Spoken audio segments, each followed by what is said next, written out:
근데 가격이 10,000원이 더 싸요 얘가. 근데 사람들이 이걸 사요. 네, 그렇다니까요. 똑같은 건데. 어떤 커피 좋아하시나요? 네, 갑자기 왜 커피 얘기냐고요? 누구나 스타벅스는 잘 아실 거예요. 근데 스타벅스 옆에는 꼭 어떤 커피숍이 있죠? 예, 스타벅스 옆에는 아마 이디야 커피숍이 대부분 있을 겁니다. 이디야가 그게 전략이었거든요, 예전에. 그래서 한때는 우리나라에서 가장 많은 커피숍이 이디야 커피숍이기도 했죠. 네, 그런데 지금은 어떻죠? 네, 지금은 요즘 어떤 커피숍이 많이 보이세요? 메가커피요? 저는 메가커피 옆에 또 컴포즈 커피도 많이 보이더라고요. 요 근래는 또 보라색으로 벤티 커피도 많이 보이더라고요. 여러분, 만약에 여러분들이 이디야 커피 사장님이라고 생각 한번 해보실래요? 만약에 이디야 커피 사장님이라면 어떠시겠어요? 기분이 매우 안 좋겠죠. 아마 매우 힘들 거예요. 내가 스타벅스 옆에 이디야를 차려서 장사를 하고 있었는데 그 옆에 메가커피가 생기고, 메가커피가 생긴 것도 힘들어 죽겠는데 그 옆에 또 컴포즈 커피가 생기고, 요즘 벤티도 생기고 뭐 백다방도 생기고 커피숍이 너무 많죠. 새로 생긴 커피숍들은 또 뭐예요? 네, 오픈 프로모션 하죠. 뭐 모닝 세트다, 아니면 뭐 아메리카노는 1,000원이다. 너무 싸게 또 프로모션을 해요. 몇 년 전, 혹시 예전에는 그래도 그 어떤 상도덕이라는 게 있어가지고 한 건물에 커피숍이 있으면 그 건물에 커피숍이 또 안 들어왔었어요. 요즘은 그렇지가 않아요.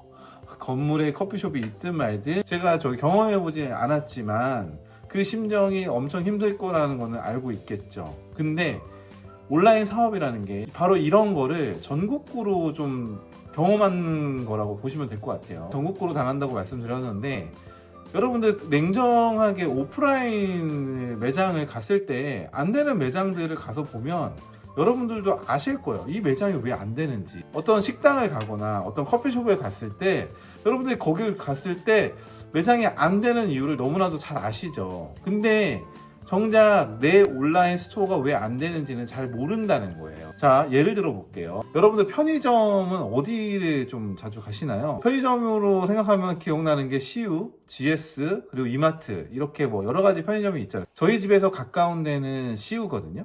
근데 저는 조금 멀어도 GS 편의점을 가요. 왜 그럴까요? 뭐 통신사 할인 때문이요? 아니요, 그렇지 않아요. 자, 제가 조금 멀어도 GS를 가는 이유는 거기에 물건이 많아요. 네, CU에는 물건이 없어요. 그 아르바이트생이 핸드폰만 거의 보고요. 자, 근데 제가 GS를 가면 일단 사장님이 너무 친절하세요. 그리고 매장이 뭐 1+1이다, 행사다, 뭐 특가다, 진열도 되게 잘 돼 있고요. 또 예를 들어 볼게요. 요즘 편의점 옆에는 또 뭐가 많죠? 무인 아이스크림 할인점들이 많이 생기거든요. 자, 근데 여러분, 제가 아는 동네에는 학교 앞에 편의점이 있었는데 그 옆에 무인 아이스크림 가게가 생겼어요. 자, 근데 어떤 일이 생겼냐? 편의점이 무인 아이스크림 할인점에서 졌어요. 그래서 편의점이 문을 닫습니다. 자, 이게 왜 그럴까 제가 생각을 해봤는데, 자, 그 편의점은 아까 얘기했듯이 좀 물건도 없고 여러 가지로 안 좋아, 안 좋아. 뭐 아르바이트생이 핸드폰 보고 막 이런 상황이야. 자, 근데 아이스크림 할인점은 거기도 물건도 많고 특히 초등학교 앞이기 때문에 타겟 분석을 잘 하신 것 같아. 거기 앞에 아이스크림 할인점 앞에는 과자만 있는 게 아니야. 막 애들이 좋아하는 장난감부터 시작해서 뭐 포켓몬 카드 뽑기, 뭐 요즘은 브롤스타즈, 뭐 이런 다양한 장난감들 뭐 이렇게 거의 문구점 수준으로 갖다 놓으시고, 자, 그리고 포스트잇 같은 거를 이제 붙여놔가지고 막 사장님 뭐 이거 갖다 주세요, 이거 갖다 주세요 하면 그거를 또 갖다 줘. 아이들이 쓴 거를 보고 물건이 채워져. 자, 그때 그 아이들은 어떤 감정이 들겠어요? 이 사장님이 나를 알아봐 줬다. 이 사장님이 내 마음을 터치했다. 이런 느낌의 경험을 하는 거예요. 그러니까 거기를 이용할 수밖에 없어. 그렇게 된다니까요. 자, 이것처럼 오프라인에서 여러분들이 봐도 충분히 알 수 있거든요. 그러니까 답은 정해져 있어요, 사실. 프랜차이즈 그냥 좀 가입해가지고 매장 오픈하고 그냥 장사가 되기를 기대하시는 분들이 너무 많으세요. 근데 온라인도 그런 분들이 생각보다 많다. 제품을 수입해가지고 상품 등록하고 그냥 기다려. 예. 그럼 판매가 안 되기만 기다려. 자, 온라인도 그렇게 하면 안 됩니다. 네, 한 가지 더 얘기해 볼까요? 예를 들어서 요아정. 자, 요즘 핫한 게 요아정이 좀, 제가 볼 때 좀 핫한 것 같아요. 내가 저기 아는 사람이 요아정 사장님이야. 그래서 내가 요아정을 차릴 수 있게 됐어. 요아정 같은 경우는 너무 핫하니까 내가 오픈만 해도 그냥 장사가 돼요. 예. 한때 탕후루 기억하시죠? 그 당시에는 탕후루 가게 아르바이트생이 뭐 한 달에 300인이 400인이 뭐 이럴 정도로 너무 많은 사람들이 탕후루를 먹었잖아요. 그럴 때 탕후루 오픈했으면 그냥 장사 그냥 돼요, 그냥. 근데 지금은 어때요? 탕후루 지금 괜찮나요? 대부분 지금 탕후루집 많이 문을 닫았더라고요. 요화 정도 사실 어떻게 될지 모르겠어요. 네, 온라인도 마찬가지예요. 어떤 물건이 뭐 그냥 사람들이 그냥 원하는 거야. 마스크를 등록해놨어. 안 팔리다가 코로나가 터졌어. 그럼 마스크가 불티나게 팔리겠죠. 그럴 수 있어요. 근데 그거는 저기 그냥 단발성이라는 거죠. 여러분들이 하시는 사업은 제가 계속 강조하지만 지속 가능한 사업인지에 대해서 고민을 많이 하셔야 돼요. 그런 물건을 찾아서 올리면 또 판매가 될 수도 있어요. 근데 그렇지가 않잖아요. 그래서 제가 오늘 여러분들에게 좀 신뢰를 쌓을 수 있는 어떤 방법에 대해서 좀 말씀을 드릴게요. 그래서 제가 오늘은 지금 좀 잘 안 되시는 분들 기본적으로 이 두 가지 정도는 꼭 한번 체크를 해보시고 혹시라도 하지 않고 계신다면 꼭 실행을 해보셨으면 좋겠는데 첫 번째입니다. 첫 번째는 일단 처음에는 싸게 파세요. 네, 이게 무슨 말이냐면 처음에 여러분들의 제품이 누가 여러분의 제품을 왜 사겠어요? 왜 사야 될 이유가 뭐가 있습니까? 리뷰가 많습니까? 아니면 랭킹이 순위가 높이에 있나요? 아니면 처음이니까 아마 상세 페이지도 좀 별로일 거예요. 상세 페이지를 뭐 기깔나게 해야 된다. 썸네일이 어쩌다가 아니라 좀 현실적으로 여러분의 제품을 사야 될 이유를 찾기가 어렵습니다. 네. 그렇기 때문에 처음에 일단 싸게 파세요. 싸게 파는데 시장가보다 싸게 파시고요. 근데 그냥 싸게 파시지 마세요. 꼭 명분을 주세요. 명분. 그냥 싸면요 의심합니다. 네, 이유가 있어줘야 돼요.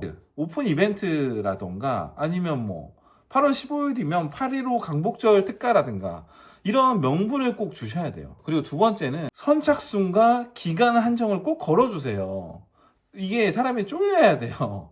내가 이거 제품을 사야 될지 말아야 될지 고민할 때 기간 한정에 그리고 선착순까지 있으면요 쫄려요. 쫄리게 되어 있어요. 이성적으로 판단이 어려워요. 그렇기 때문에 그때 구매가 이루어집니다. 기간은 짧을수록 좋아요. 근데 짧을수록 좋은데 너무 계속 바꾸면 너무 번거로우니까 뭐 한 달이든 일주일이든 15일이든 기간 한정을 주세요. 선착순도 작으면 좋겠죠? 10명, 30명, 50명. 자, 근데 이렇게 됐을 때 금방 10명이 될 수도 있고 금방 30명이 될 수 있거든요. 그때 돼서 또 늘리면 됩니다. 처음에 구매 전환이 될 수 있게 하는 게 정말 중요합니다. 그리고 두 번째, 이거는 아무리 강조해도 너무 중요한 건데 리뷰입니다. 리뷰가 정말 중요해요. 그냥 아무것도 없는 리뷰가 없는 제품에 광고를 돌리거나 이렇게 하지 마세요. 리뷰가 없는 제품을 여러분들은 사신 적이 있으세요? 저는 살면서 리뷰가 없는 제품을 사본 적이 없어요. 저는 지금도 내가 리뷰가 없는 제품이 가끔 나갈 때마다 너무 감사해요.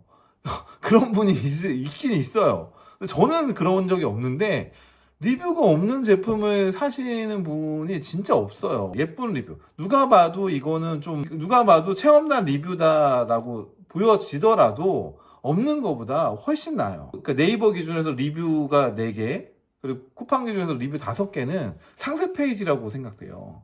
이게 이제 첫 페이지에 노출되는 리뷰거든요. 이건 그냥 상세 페이지다 라고 생각하셔야 됩니다. 이제 구매를 하실 거란 말이에요. 그 구매하신 분들에게 리뷰를 꼭 받아야 돼요.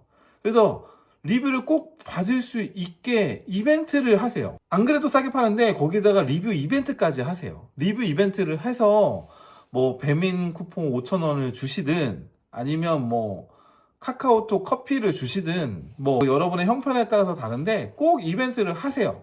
그리고 상단의 이벤트에 지금 특가 예를 들어서 10,000원인데 특가로 20% 할인해서 2,000원 할인이 들어가요.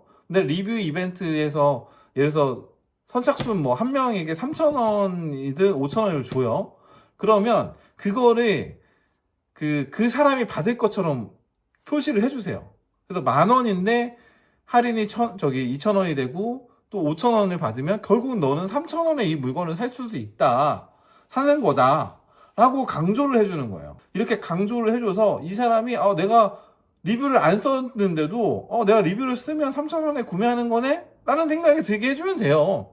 근데 이 사람이 받아서 그거를 리뷰를 쓰고 안 쓰고는 이 사람이 하는 건데 그냥 구매할 때는 싸게 사는 느낌을 들게 해주는 거야. 가능하면 택배를 만약에 직접 보내시거나 아니면 뭔가 물건을 내가 포장을 한다. 그럼 그 안에 리뷰 이벤트에 대한 어떤 메모 같은 거를 꼭 넣어주세요. 그걸 떡메모라고 하는데 뭐 감사 카드라고도 하기도 하고 어떤 분들은 처음에는 손편지를 쓰죠. 손편지 쓰세요. 처음에는 아니면 그 손편지 모양의 감사 카드를 인터넷에서 팔아요. 천장에 얼마 안 해요. 한 10,000원, 2만 원이면 2만 원 안팎이거든요. 한 장에 100원도 안 합니다. 그래서 그거를 넣어 주시고 이거를 받았을 때 저한테는 감동이 없는데 저희 와이프는 그런 걸 넣어주는 사람들은 리뷰를 꼭 써주더라고요.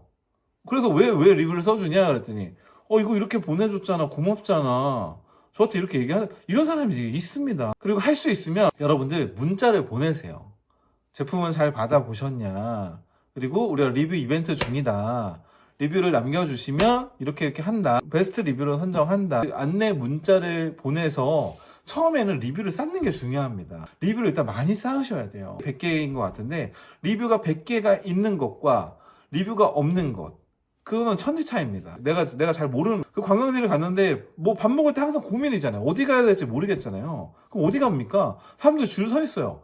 그럼 거기에 줄 서게 된다고요. 이게 리뷰의 효과입니다. 온라인은 아까도 말씀드렸듯이만 신뢰도가 중요한데 신뢰를 느낄 수 있는 거는 리뷰만큼 좋은 게 없어요. 근데 지금 여러분들이 지금 당장 리뷰를 뭐 막 1,000개, 2,000개를 갖고 있는 게 아니잖아요. 자, 리뷰가 얼마나 중요하냐면 제가 같은 제품을 예를 들어서 동일하게 올렸어요. 근데 한 제품은 저 등록한 지 얼마 안 돼서 리뷰가 100개고 그리고 한 제품은 3,000개가 있었어요. 근데 가격이 10,000원이 더 싸요, 얘가. 근데 사람들이 이걸 사요. 예, 그렇다니까요. 똑같은 건데. 그 정도로 리뷰가 이렇게 영향력이 있다. 그래서 리뷰 받는 거에 목숨을 거세요. 리뷰를 많이 어떻게 받을 수 있을까? 그리고 리뷰가 어떻게 좋은 리뷰를 받을 수 있을까에 대해서 고민도 많이 하셔야 됩니다. 이것도 안 하시는 분들 정말 많으실 거예요. 왜? 아까 말씀드렸듯이 그냥 상품 등록하고 끝이라고 생각을 하시는 거야. 그걸 기다리는 거야. 근데 아니거든요. 가끔 오픈하고 기다리는 게 끝이 아니에요. 그래서 여러분들 꼭 요 2가지 지금 아직 실행 안 하고 계시는 분들 있으면 꼭 실행하시기 바랍니다. 오늘 내용이 도움이 되셨다면 구독, 좋아요 꼭 눌러주시고요. 앞으로도 더 좋은 내용으로 찾아뵙겠습니다. 감사합니다. 안녕히 계세요.